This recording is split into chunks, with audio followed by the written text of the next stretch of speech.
तुम जगत की ज्योति हो, तुम धरा के नमक भी हो।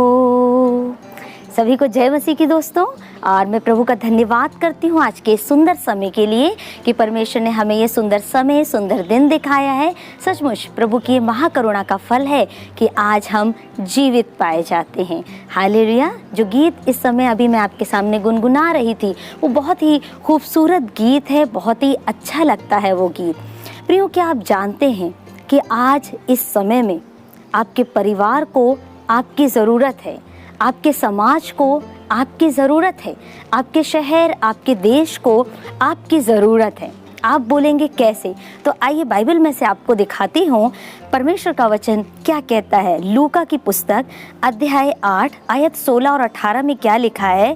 कोई दिया जलाकर बर्तन से नहीं ढांकता और न खाट के नीचे रखता है, परंतु दीवट पर रखता है कि भीतर आने वाले प्रकाश पाएं। कुछ छिपा नहीं जो प्रकट ना हो, न कुछ गुप्त है जो जाना ना जाए और प्रकट ना हो। इसलिए चौकस रहो कि तुम किस रीति से सुनते हो, क्योंकि जिसके पास है उसे दिया जाएगा और जिसके पास नहीं है उससे वह भी ले लिया जाएगा जिसे वह अपना समझता है। हालेलुया। प्रियो, परमेश्वर का वचन जब हम पढ़ते हैं, प्रभु यीशु मसीह ने इस प्रकार से कहा कि मैं जगत की ज्योति हूँ। हालेलुया। प्रभु यीशु मसीह जगत की ज्योति है और बाइबल कहती है कि जो उस पर विश्वास करता है वो ज्योति की संतान कहलाता है। प्रभु ने इस प्रकार से कहा अपने लोगों से कि यदि तुम ज्योति की संतान हो और ज्योति के पीछे चलते हो तो तुम्हारे जीवन में अंधकार ना होगा, तुम सब कुछ साफ साफ देख पाओगे, तुम्हें सही गाइडेंस, सही मार्गदर्शन मिलेगा। और आगे चलकर जब हम देखते हैं तो वो बात ये आती है कि वही नाम और वही स्थान, वही सम्मान प्रभु यीशु मसीह ने अपने लोगों को दिया है, यानी आपको और हमको दिया है कि हम भी जगत की ज्योति हैं।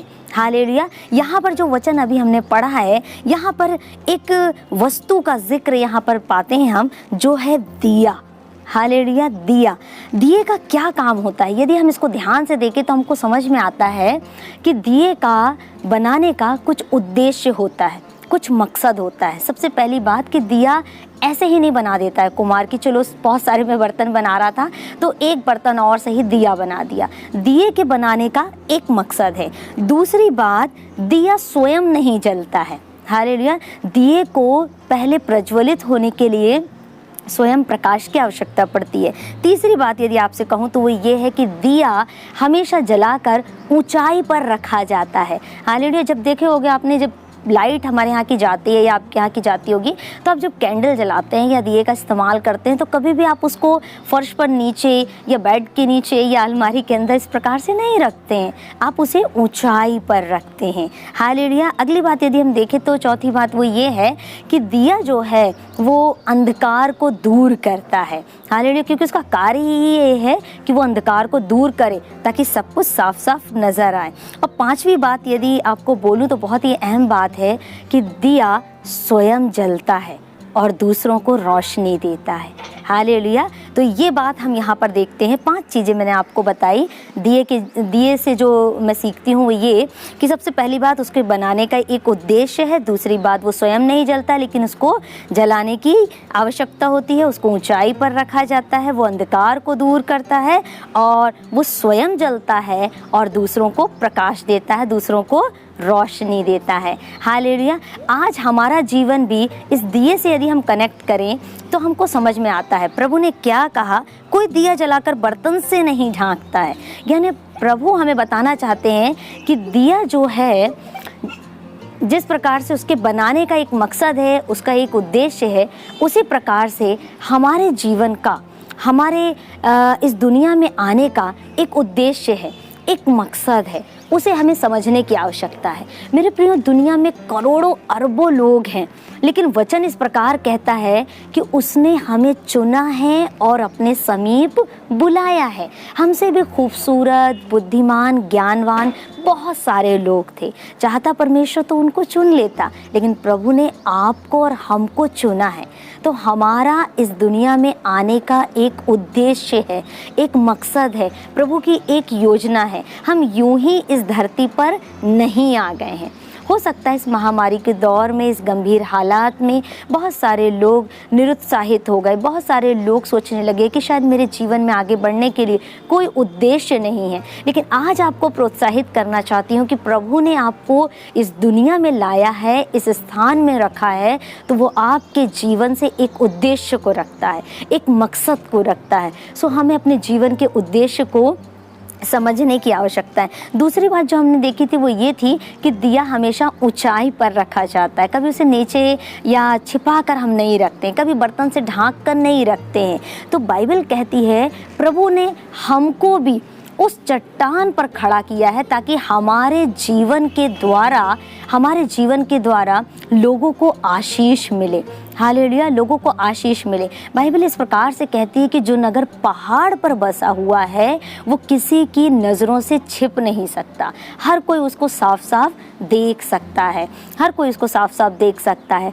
तो मेरे प्रियो, आपको खुदा ने बुलाया है अपने समीप और आपको धन्य ठहराया है, यूं ही नहीं ठहराया है, लेकिन वो चाहता है कि आपके जीवन के द्वारा, आपके द्वारा लोगों को भी आशीष मिले। प्रभु ने आपको ऊंचाइयों पर रखा है। हो सकता है आपको अपनों से सम्मान ना मिले, आपके मित्रों से, आप जिनसे अपेक्षा रखते हैं उनके द्वारा आप ऊंचे ना उठाए जाएं, लेकिन याद रखिए प्रभु ने आपको ऊंचा उठाया है। वो आपकी कीमत को पहचानता है, वो आपकी वैल्यू को समझता है। हालेलुया। तो कभी भी अपने आप को कम ना आंकें कि अरे मैं किसी काम की नहीं, मैं किसी काम का नहीं, लेकिन आप ऊंचाइयों पर रहने के लिए, रखने के लिए बनाए गए हैं। हालेलुया। तीसरी बात यदि आपसे कहूँ तो ये हमने देखी कि दिया जो है वो स्वयं नहीं जलता, लेकिन उसे प्रज्वलित होने की आवश्यकता पड़ती है। हालेलुया। दिया जब हम घर लाते हैं, कैंडल जब हम लाते हैं तो वो स्वयं नहीं जलता है, ठीक है। यदि लाइट चली जाती है तो सबसे पहले मैं माचिस को ढूंढने लगती हूँ या फिर मैं गैस ऑन करके फिर कैंडल को जलाती हूँ। ठीक वैसे ही यदि हमें दिया जलाना है तो हमें दूसरे स्थान से प्रकाश लेना पड़ेगा और दिए को जलाना पड़ेगा, तब कहीं जाकर दिया प्रज्वलित होता है और अंधकार को दूर कर देता है। ठीक वैसे ही हमारे जीवन को यदि आज आशीष मिलती है तो हमारे जीवन के द्वारा दूसरों को भी आशीष मिलेगी। अब हम कहाँ से प्रकाश हासिल करें, हम कहाँ से वो बरकतें, वो आशीषें प्राप्त करें? हम वो प्राप्त कर सकते हैं हमारे मसीह से। हालेलुया। यदि उसने आपको कहा है कि तुम जगत की ज्योति हो, तुम धरा के नमक हो, तो हम उस ज्योति से जो वाकई में जगत की ज्योति है अर्थात मसीह प्रभु, उससे हम प्रज्वलित हों और हम दूसरों को गाइड करने वाले बने, दूसरों को जीवन से अंधकार को दूर करने वाले बने, दूसरों को उजाला देने वाले बने। हालेलुया। हमारे जीवन के काम, हमारे जीवन की भलाइयाँ, हमारे जीवन का स्वभाव, व्यवहार, सब कुछ मसीह से देखकर ग्रहण होना चाहिए। संत पौलुस इस प्रकार कहते हैं कि जैसे मसीह यीशु का स्वभाव था वैसा ही तुम्हारा भी स्वभाव हो, अर्थात हमारी ऊर्जा का स्रोत या हमारी ऊर्जा प्राप्त करने का माध्यम जो है वो मसीह होना चाहिए। हम मसीह से लें और दुनिया में दें। हालेलुया। चौथी बात जो हमने देखा कि दिया जो होता है वो अंधकार को दूर करता है। आपने सुना है क्या कभी ऐसा कि लोगों ने आपसे कहा है कि भाई मुझे आपसे बात करके बहुत अच्छा लगा, या बहन आपसे बात करके मुझे बहुत शांति मिली? ये कब होता है? ये तब होता है जब हम हमारे जीवन में वाकई में दिए का काम करते हैं, वाकई में ज्योति का काम करते हैं, रोशनी का काम करते हैं। आज हमें जांचने की आवश्यकता है कि प्रभु ने यदि मुझे इस धरती पर रखा है, अपनी महिमा के लिए यदि मुझे उसने बुलाया है, तो क्या वाकई में मैं लोगों के जीवन से अंधकार को दूर कर रही हूँ, लोगों को उत्साहित कर रही हूँ, या फिर मैं आम लोगों की ही तरह कह रही हूँ कि क्या कर सकते हैं, हालात ही कुछ ऐसे हैं, समय ही कुछ ऐसा चल रहा है, अब कुछ नहीं किया जा सकता, सब कुछ गड़बड़ है, शायद आगे चलकर और भी खराब होगा। शायद क्या हम ऐसा कह रहे हैं? नहीं मेरे प्रियो, हम वाकई में दिए का, ज्योति का, रोशनी का काम करने वाले बन जाएं। हालेलुया। दिया यदि अपने कार्य को पूरा ना करे तो दिए का खरीदा जाना, दिए का बनाया जाना व्यर्थ है। दिए पर जो पैसा व्यय किया जाएगा वो सब कुछ बर्बाद हो जाएगा, वो सारा परिश्रम बर्बाद हो जाएगा। मसीह ने यदि आपको बुलाया है, आपको मोल लेकर खरीदा है, वो आपसे बेहद प्रेम करता है, बेहद प्रेम करता है। हालेलुया। वो चाहता है कि आप दूसरों के जीवन से अंधकार को दूर करें। उसने हमें अंधकार से निकाला है और उस अद्भुत ज्योति में लाया है ताकि हम उसके गुणों को प्रकट कर सकें। पांचवी बात हमने जो देखी वो ये कि दिया स्वयं जलता है और दूसरों को प्रज्वलित करता है। कई बार जीवन में ऐसा दौर भी आएगा जब स्वयं कठिनाइयाँ उठाते हैं, जब स्वयं आंसू बहाते हैं, लेकिन लोगों के लिए उस दौरान आशीष को मांगते हैं।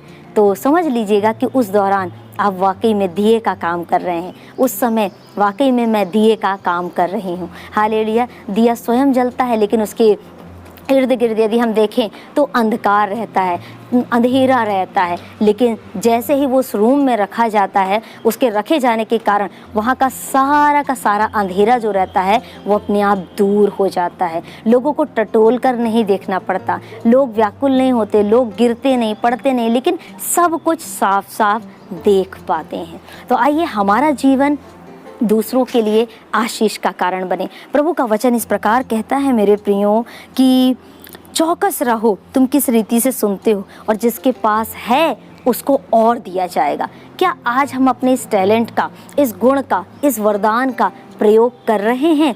यदि प्रयोग कर रहे हैं तो प्रभु वायदा करता है वो आपको और भरपूरी से माला माल करेगा। हालेलुया। और बरकत देगा और आशीष देगा। तो प्रभु के आशीषों में बढ़ते जाएं, उससे हासिल करें और लोगों के जीवन में आशीष को बोलें, क्योंकि खुदा ने आपके जीवन में वो अधिकार दिया है, वो सारे स्रोत दिया है जिसके द्वारा आपके इर्द गिर्द के लोग, आपके परिवार के लोग, आपके समाज के लोग, आपके शहर के लोग, आपके देश के लोग आशीष पाएंगे। हो सकता है आप सोच रहे हो कि मेरे पूरे क्षेत्र में मैं अकेला प्रार्थना वाला हूँ, मैं अकेली प्रार्थना वाली हूँ, मैं क्या कर लूँगी। आप समझ लीजिए कि वहाँ यदि चारों तरफ अंधकार है, प्रभु ने आपको वहाँ के लिए दिया ठहराया है, वहाँ के लिए ज्योति ठहराया है। बस अपना काम करते रहिए, अंधकार अपने आप दूर हो जाएगा। प्रभु आपको इस वचन के द्वारा बहुत आशीष दे और बहुत बरकतों से भरे। और प्रभु के इस वचन को शेयर कीजिए ताकि निराश लोगों के जीवन में भी प्रभु की आशीष पहुंचने पाए, लोग अपनी वैल्यू को, अपनी कीमत को समझने पाएं कि परमेश्वर हम सब से बहुत प्यार करता है। आप सभी को जय मसीह।